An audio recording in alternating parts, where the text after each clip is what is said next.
काशी में प्रताप मुकुट नाम का राजा राज्य करता था। उसके वज्र मुकुट नाम का एक बेटा था। एक दिन राजकुमार दीवान के लड़के को साथ लेकर शिकार खेलने जंगल गया। घूमते घूमते उन्हें तालाब मिला। उसके पानी में कमल खिले थे और हंस किलोल कर रहे थे। किनारों पर घने पेड़ थे जिन पर पक्षी चहचहा रहे थे। दोनों मित्र वहां रुक गए और तालाब के पानी में हाथ मुंह धोकर ऊपर महादेव के मंदिर पर गए। घोड़ों को उन्होंने मंदिर के बाहर बांध दिया। वो मंदिर में दर्शन करके बाहर आए तो देखते क्या है कि तालाब के किनारे राजकुमारी अपनी सहेलियों के साथ स्नान करने आई है। दीवान का लड़का तो वहीं एक पेड़ के नीचे बैठा रहा, पर राजकुमार से न रहा गया। वो आगे बढ़ गया। राजकुमारी ने उसकी ओर देखा तो वो उस पर मोहित हो गया। राजकुमारी भी उसकी तरफ देखती रही। फिर उसने किया क्या कि जूड़े में से कमल का फूल निकाला, कान से लगाया, दांत से कुतरा, पैर के नीचे दबाया और फिर छाती से लगाकर अपनी सखियों के साथ चली गई। उसके जाने पर राजकुमार निराश हो अपने मित्र के पास आया और सब हाल सुनाकर बोला, मैं इस राजकुमारी के बिना नहीं रह सकता, पर मुझे न तो उसका नाम मालूम है न ठिकाना, वो कैसे मिलेगी। दीवान के लड़के ने कहा, राजकुमार आप इतना घबराएं नहीं, वो सब कुछ बता गई है। राजकुमार ने पूछा, कैसे? वो बोला, उसने कमल का फूल सिर से उतारकर कानों से लगाया तो उसने बताया कि मैं कर्नाटक की रहने वाली हूँ। दांत से कुतरा तो उसका मतलब था कि मैं दंतबाट राजा की बेटी हूँ। पांव से दबाने का अर्थ था कि मेरा नाम पद्मावती है। और छाती से लगाकर उसने बताया कि तुम मेरे दिल में बस गए हो। इतना सुनना था कि राजकुमार खुशी से फूल उठा। बोला, अब मुझे कर्नाटक देश में ले चलो। दोनों मित्र वहां से चल दिए। घूमते फिरते सैर करते दोनों कई दिन बाद वहां पहुंचे। राजा के महल के पास गए तो एक बुढ़िया अपने द्वार पर बैठी चरखा काटती मिली। उसके पास जाकर दोनों घोड़ों से उतर पड़े और बोले, माई, हम सौदागर हैं, हमारा सामान पीछे आ रहा है, हमें रहने को थोड़ी जगह दे दो। उनकी शक्ल सूरत देखकर और बात सुनकर बुढ़िया के मन में ममता उमड़ आई। बोली, बेटा, तुम्हारा घर है, जब तक जी में आए रहो। दोनों वहीं ठहर गए। दीवान के बेटे ने उससे पूछा, माई, तुम क्या करती हो? तुम्हारे घर में कौन कौन है? तुम्हारी गुजर कैसे होती है? बुढ़िया ने जवाब दिया, बेटा, मेरा एक बेटा है जो राजा की चाकरी में है। मैं राजा की बेटी पद्मावती की धाय थी। बूढ़ी हो जाने से अब घर में रहती हूँ। राजा खाने पीने को दे देता है। दिन में एक बार राजकुमारी को देखने महल में जाती हूँ। राजकुमार ने बुढ़िया को कुछ धन दिया और कहा, माई, कल तुम वहां जाओ तो राजकुमारी से कह देना कि जेठ सुधी पंचमी को तुम्हें तालाब पर जो राजकुमार मिला था वो आ गया है। अगले दिन जब बुढ़िया राजमहल गई तो उसने राजकुमार का संदेशा उसे दे दिया।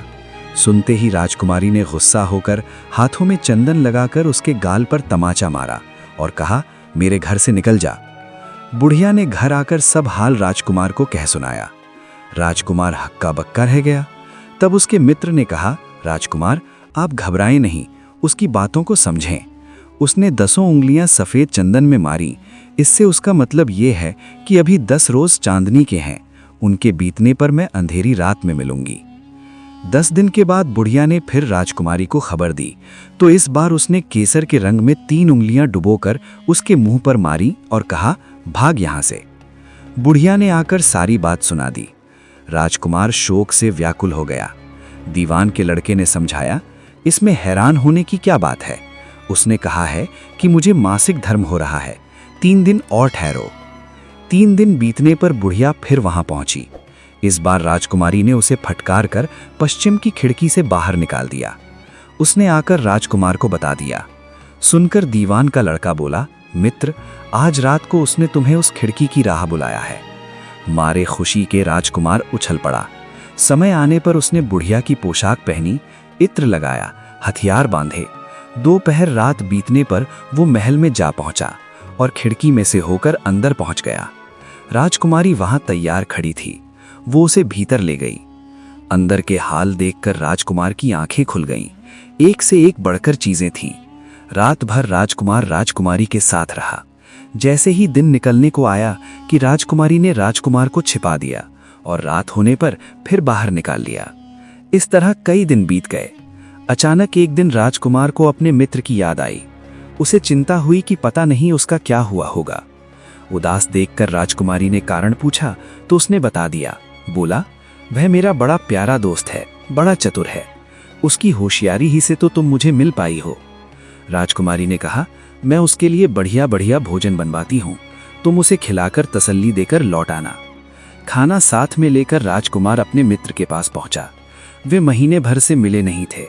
राजकुमार ने मिलने पर सारा हाल सुनाकर कहा कि राजकुमारी को मैंने तुम्हारी चतुराई की सारी बातें बता दी हैं, तभी तो उसने ये भोजन बनाकर भेजा है। दीवान के लड़के ने सोच में पड़कर कहा, ये तुमने अच्छा नहीं किया। राजकुमारी समझ गई कि जब तक मैं हूं वो तुम्हें अपने बस में नहीं रख सकती, इसलिए उसने इस खाने में जहर मिलाकर भेजा है। ये सुनकर दीवान के लड़के ने थाली में से एक लड्डू उठाकर कुत्ते के आगे डाल दिया। खाते ही कुत्ता मर गया। राजकुमार को बड़ा बुरा लगा। उसने कहा, ऐसी स्त्री से भगवान बचाए, मैं अब उसके पास नहीं जाऊंगा। दीवान के बेटे ने बोला, नहीं, अब ऐसा उपाय करना चाहिए जिससे हम उसे घर ले चलें। आज रात को तुम वहां जाओ। जब राजकुमारी सो जाए तो उसकी बाईं जांघ पर त्रिशूल का निशान बनाकर उसके गहने लेकर चले आना। राजकुमार ने ऐसा ही किया। उसके आने पर दीवान का बेटा उसे साथ ले योगी का भेष बना मरघट में जा बैठा और राजकुमार से कहा कि तुम ये गहने लेकर बाजार में बेच आओ। कोई पकड़े तो कह देना कि मेरे गुरु के पास चलो और उसे यहां ले आना। राजकुमार गहने लेकर शहर गया और महल के पास एक सुनार को उन्हें दिखाया। देखते ही सुनार ने उन्हें पहचान लिया और कोतवाल के पास ले गया। कोतवाल ने पूछा तो उसने कह दिया कि ये मेरे गुरु ने मुझे दिए हैं। गुरु को भी पकड़वा लिया गया। सब राजा के सामने पहुंचे। राजा ने पूछा, योगी महाराज, ये गहने आपको कहां से मिले?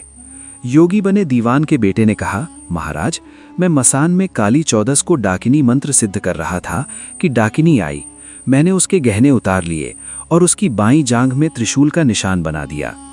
इतना सुनकर राजा महल में गया और उसने रानी से कहा कि पद्मावती की बाईं जांघ पर त्रिशूल का निशान तो नहीं है। रानी ने देखा तो था। राजा को बड़ा दुख हुआ। बाहर आकर वो योगी को एक ओर ले जाकर बोला, महाराज, धर्मशास्त्र में खोटी स्त्रियों के लिए क्या दंड है? योगी ने जवाब दिया, राजन, ब्राह्मण, गौ, स्त्री, लड़का और अपने आश्रय में रहने वाले से कोई खोटा काम हो जाए तो उसे देश निकाला दे देना चाहिए। ये सुनकर राजा ने पद्मावती को डोली में बिठाकर जंगल में छुड़वा दिया। राजकुमार और दीवान का बेटा तो ताक में बैठे ही थे। राजकुमारी को अकेली पाकर साथ ले अपने नगर में लौट आए और आनंद से रहने लगे। इतनी बात सुनाकर बेताल बोला, राजन, ये बताओ कि पाप किसको लगा है? राजा ने कहा, पाप तो राजा को लगा। दीवान के बेटे ने अपने स्वामी का काम किया। कोतवाल ने राजा को कहना माना और राजकुमार ने अपना मनोरथ सिद्ध किया। राजा ने पाप किया जो बिना विचारे उसे देश निकाला दे दिया। राजा का इतना कहना था कि बेताल फिर उसी पेड़ पर जा लटका।